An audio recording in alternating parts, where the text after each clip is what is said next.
こんにちは。ギター練習中の小学生女子です。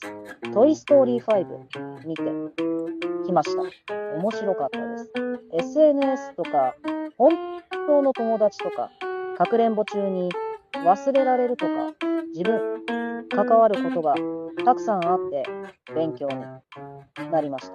今月の金曜ロードショーはジブリの映画たくさんあるので、それも楽しみです。それでは、クロマチックスケール、一緒にやってる人は頑張りましょう。またね。